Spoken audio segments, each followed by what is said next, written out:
மக்களிடத்திலே ஜக்காத்தை எடுங்கிற அல்லாஹ். அந்த ஜக்காத்தை எடுத்து அவர்களை தூய்மைப்படுத்துங்கள், தூய்மைப்படுத்தி அவர்களை நன்மையின் பக்கம் அழியுங்கள், நன்மைப்படுத்துங்கள் என்கின்ற இந்த வசனத்தை ஒரு முற்போக்காக கொண்டு கடந்த 2 ஆண்டுகளுக்கு முன்பிலிருந்து பைத்துல் மால் துறையை செயல்பட்டுக் கொண்டு வருகிறோம். அல்ஹம்துலில்லாஹ்.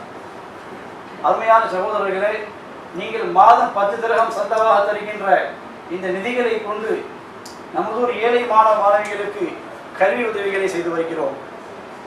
அதே போன்று நீங்கள் தருகின்ற ஜக்காத் நிதி இருக்கிறது பாருங்க, இந்த ஜக்காத் நிதிகளை கொண்டு ஏழை மக்களுக்கு வாழ்வாதார உதவிகளை செய்து வருகிறோம். வட்டியில்லா கடன், சிலர் வட்டியில மூழ்கி போயிருக்கிறாங்க, அவங்க மீட்டெடுப்பதற்காக அவங்களுக்கு குறைஞ்சபட்சம் ஆரம்ப கட்டத்தில் ஒரு 10,000 ரூபாயும், அதே போல சிறு தொழில் செய்வதற்கு முன்வருகின்ற சகோதரர்களுக்கு 10,000 ரூபாவும், அதே போன்று ஏழை எளிய மக்களுடைய தொழில் துறைப்பதில் ஜக்காத் நிதிகளை அதிகமாக திரட்டி நற்பணிகளை செய்து கொண்டு வருகிறோம். அல்ஹம்துலில்லாஹ். நம்முடைய அமானுடைய ஒரு இலக்கு என்னவென்று சொன்னால், இன்ஷா அல்லாஹு தஆலா அடியக்கமங்கலத்திலே 100க்கு 100 நல்ல ஈமானிலும் கல்வியிலும் பொருளாதாரத்திலும் சிறந்த ஒரு சமுதாயத்தை உருவாக்குவது இன்ஷா அல்லாஹ். இன்ஷா அல்லாஹ் சொல்லுங்க. அடியக்கமங்கலத்தில் ஒருவர் நுழைவாரையானால் மார்க்கப்பட்டுள்ள மக்களை பார்ப்பார். அடியக்கமங்கலத்தில் ஒருவர் நுழைவாரையானால் எல்லோருமே படித்தவர்களாக இருக்க வேண்டும். அடியக்கமங்கலத்தில் ஒரு பார்ப்பாரையானால் எல்லாருமே செல்வந்தர்களாக ஜக்காத்தை கொடுக்கக்கூடியவராக இருக்க வேண்டும் என்ற ஒரு லட்சிய நோக்கு தான் அமானுடைய ஒரு இலக்கு.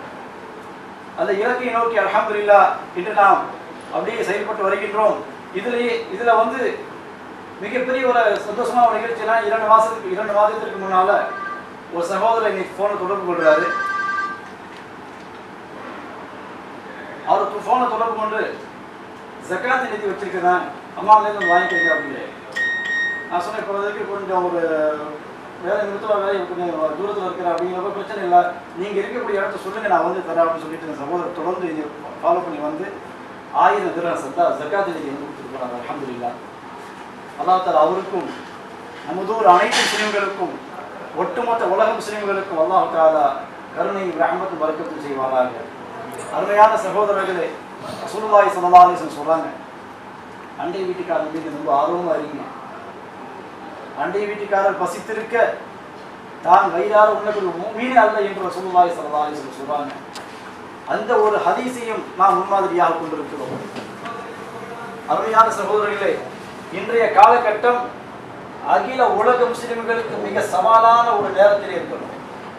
எங்கு பார்த்தாலும் முஸ்லிம்களுக்கு அழிவுக்கு மேல் அழிவு, எங்கு பார்த்தாலும் முஸ்லிம்களுக்கு எதிரான ஒரு சூழ்ச்சிகள், எங்கு பார்த்தால் இஸ்லாமியர்களை சதித்திட்டம் தீட்டி அழிக்கின்ற ஒரு தீர்க்கமான முடிவுகளிலே ஒரு சில கூட்டங்கள் அழிந்து கொண்டிருக்கின்றன.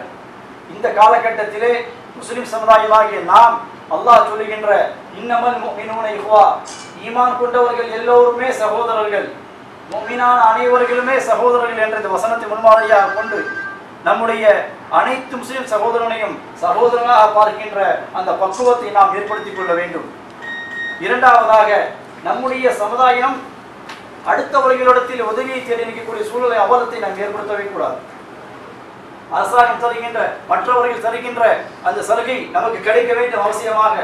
அதே நேரத்தில் அல்லாஹ் தஆலா நமக்கு வழங்கியிருக்கும் மிகப்பெரிய சலுகை இந்த ஜகாத் என்ற நிதி. இந்த ஜகாத் நிதி நாம் வெளிப்படுத்துவோமேயானால், நம்முடைய ஹக்கில் இருக்கின்ற இந்த ஜகாத் எடுத்து வெளிவைப்போமேயானால் நம்முடைய சமுதாயத்தில் ஏழையே இருக்க மாட்டார்கள். ரசூலுல்லாஹி ஸல்லல்லாஹு அலைஹி வஸல்லம் அவர்கள் இந்தியாவை விட அதிகமான பரப்பளவு கொண்ட ஒரு நாட்டை ஒரு ஆன்மீக தலைவராகவும் ஒரு அரசியல் தலைவராகவும் ஒரு சிறந்த பேரரசராகவும் திகழ்ந்த போது ரசூலுல்லாஹி ஸல்லல்லாஹு அலைஹி வஸல்லம் காலகட்டத்தில் ஏழைகளை இல்லை என்கின்ற சூழ்நிலைக்கு அல்ஹம்துலில்லாஹ் ஒரு சூழ்நிலை ஏற்பட்டது. காரணம், அல்லாஹ்வுடைய வசனம் ஜகாத்தை வாரி வழங்குங்கள் என்று சொன்ன போது தங்களுடைய ஜகாத் நிதியை வாரி வழங்கினார்கள். அருமையான சகோதரர்களே, அல்லாஹ் நம்மின் மீது கருணை காட்டுகிறார்.